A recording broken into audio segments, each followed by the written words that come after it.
भारत को गणतांत्रिक देश का दर्जा मिले 73 साल गुजर चुके हैं। आने वाली 26 जनवरी को देश का 74वां गणतंत्र दिवस मनाया जाएगा। इन 7 दशकों में भारतीय लोकतंत्र के विकास और संविधान निर्माण के लिए कई महत्वपूर्ण लोगों को क्रेडिट दिया गया, जिनमें सबसे बड़ा नाम डॉक्टर भीमराव अंबेडकर का है। लेकिन तकलीफ की बात यह है कि जिस शख्स के योगदान को अंबेडकर ने भी खुद स्वीकार किया था और ये माना था कि सर नरसिंह बेनेगल राव का योगदान उनसे कहीं ज्यादा है संविधान लिखने में।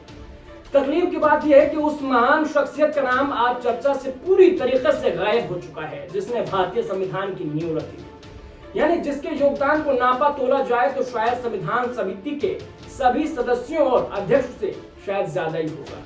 वैसे तो भारतीय संविधान को तैयार करने में कई विद्वान लोगों की भूमिका रही, लेकिन एक नाम है जिन्हें सबसे कम ख्याति मिली। वक्त के साथ धीरे धीरे हम संविधान तैयार करने में उनके योगदान को भूलते चले गए। उनका नाम है बेनेगल नरसिंह राव।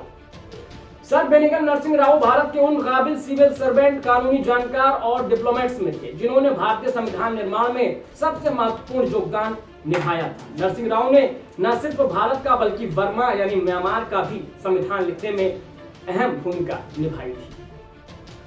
नरसिंह राव की कार्यकुशलता के मद्देनजर उन्हें साल 1946 में संविधान सभा का संवैधानिक सलाहकार बनाया गया। नरसिंह राव ने ही साल 1948 में भारतीय संविधान का शुरुआती ड्राफ्ट बनाकर तैयार किया था। यह हमारे भारतीय संविधान का पहला मूल ड्राफ्ट था। इसी ड्राफ्ट पर संविधान सभा ने अलग अलग बिंदुओं पर बहस की और हमारा संविधान तैयार किया।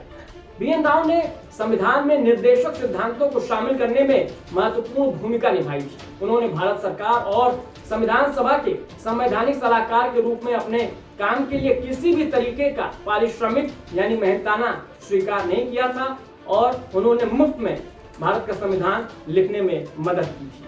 आखिरकार हमारा संविधान तैयार हुआ तो 26 नवंबर 1949 को इसे स्वीकार कर लिया गया, जिसे 26 जनवरी 1950 में लागू कर दिया गया।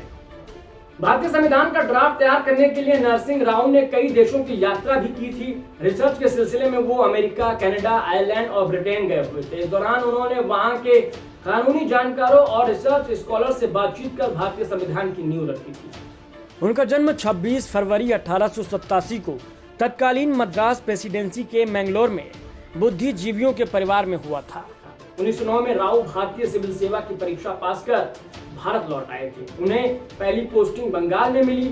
लॉ एक्सपर्ट और ब्यूरोक्रेट सर बेनेगल नरसिंह राव को बंगाल में जिला एवं सत्र न्यायाधीश के तौर पर पहली पोस्टिंग वहां पर मिलती है।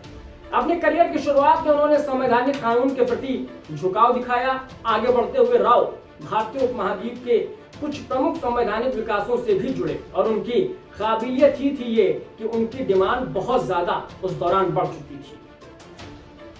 उन्होंने 1935 के गवर्नमेंट ऑफ इंडिया एक्ट को बनाने के लिए भी अपना योगदान दिया था। इसके बाद उन्हें कलकत्ता हाई कोर्ट में जज बनाया गया था। इसके अलावा वो जम्मू कश्मीर राजशाही के प्रधानमंत्री पद पर भी रहे।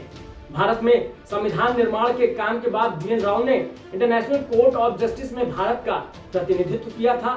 साल 1949 से लेकर 1952 तक वो संयुक्त राष्ट्र में भारत के प्रतिनिधि रहे।